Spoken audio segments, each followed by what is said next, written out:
प्रधानमंत्री मोदी ने कहा है कि काले धन के खिलाफ उनकी मुहिम से परेशान लोग उनके खिलाफ साजिश कर रहे हैं, लेकिन वो डरते नहीं हैं क्योंकि वो फकीर हैं। मुरादाबाद में प्रधानमंत्री मोदी को सुनने के लिए भारी भीड़ मौजूद थी। प्रधानमंत्री ने कहा कि गरीबों के लिए उनकी लड़ाई खत्म नहीं होगी। पीएम ने यह भी कहा कि उनकी सरकार घोषणा करने वाली सरकार नहीं, योजनाएं बनाकर उन्हें पूरा करने वाली सरकार है।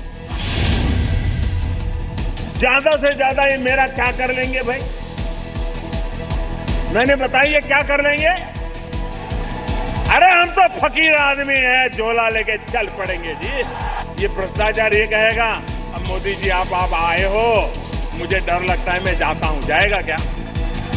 नहीं जाएगा क्या? उसको डंडा लेके निकालना पड़ेगा कि नहीं निकालना पड़ेगा? कानून का उपयोग करना पड़ेगा कि नहीं करना पड़ेगा? बेईमान लोगों को ठीक करना पड़ेगा कि नहीं करना पड़ेगा? भ्रष्टाचारियों को ठिकाने लगाना पड़ेगा नहीं लगाना पड़ेगा? दिमाग लगा रहा हूं अभी,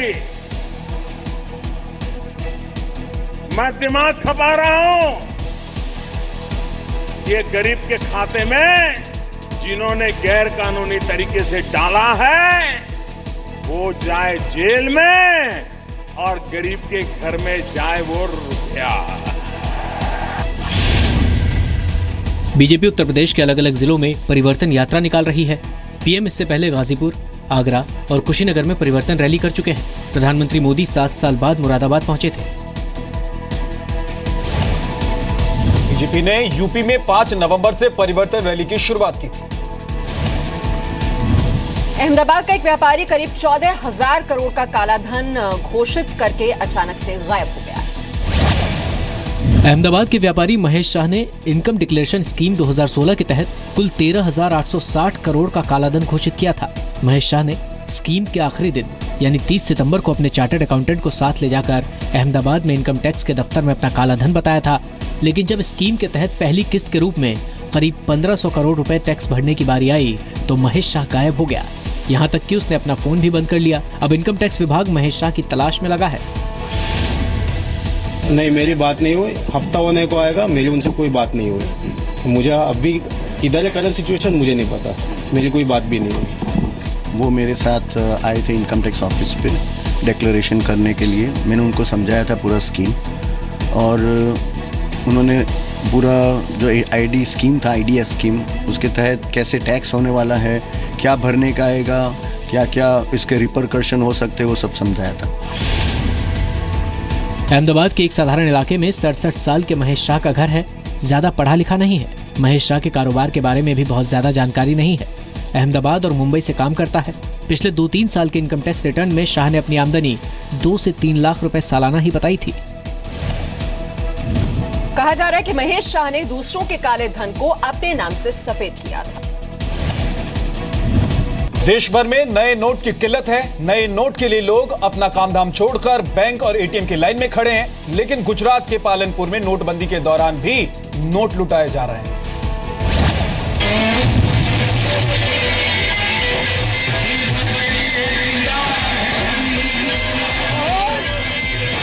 भक्ति के कार्यक्रम में देशभक्ति के गाने बज रहे थे और देशभक्ति के सुरूर में गायक पर नोट लुटाए जा रहे थे।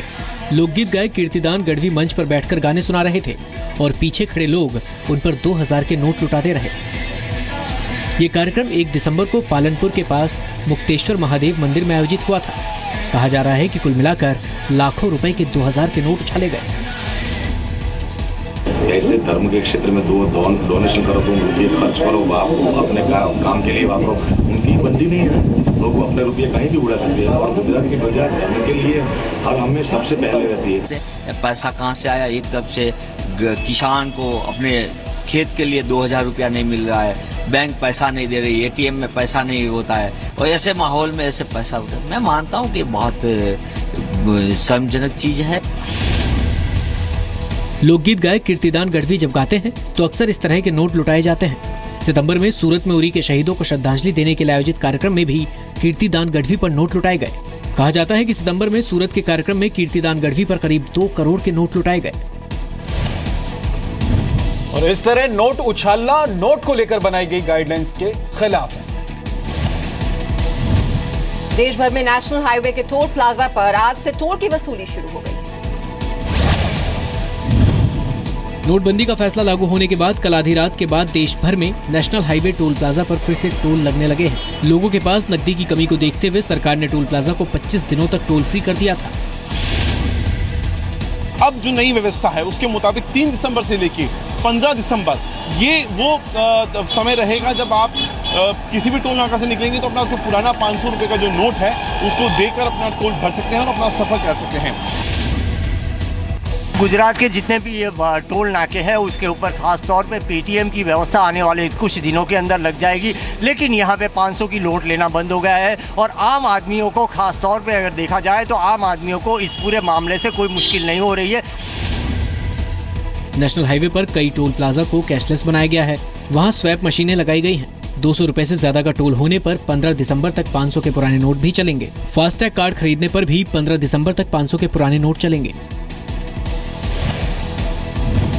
नोटबंदी के ऐलान के बाद पहले 18 नवंबर तक नेशनल हाईवेज को टोल फ्री किया गया, फिर उसकी तारीख 24 नवंबर तक बढ़ाई गई और बाद में इसे बढ़ाकर 1 दिसंबर तक कर दिया गया।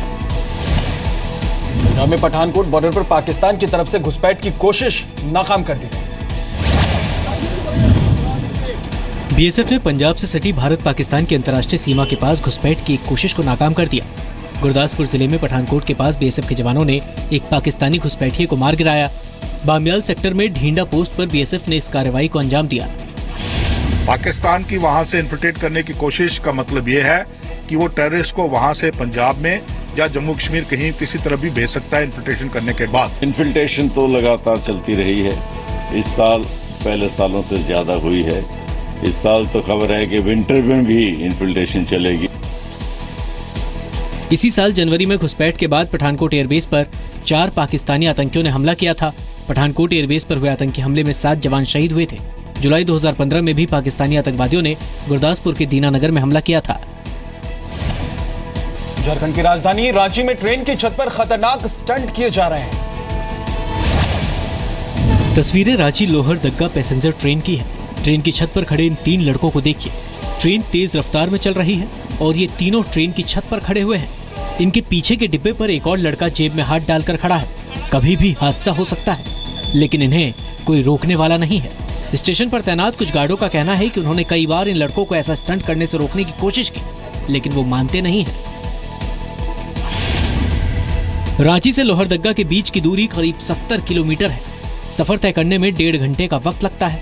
इस सफर के दौरान ये लड़के स्टंट करते रहते हैं। जी न्यूज़ आपसे अपील करता है कि ऐसे स्टंट आप कभी ना दोहराएं। फास्ट एंड फैक्ट्स में वक्त एक ब्रेक का और ब्रेक के बाद दिखाएंगे यूपी के मिर्जापुर में देसी दूल्हा और विदेशी दूल्हा।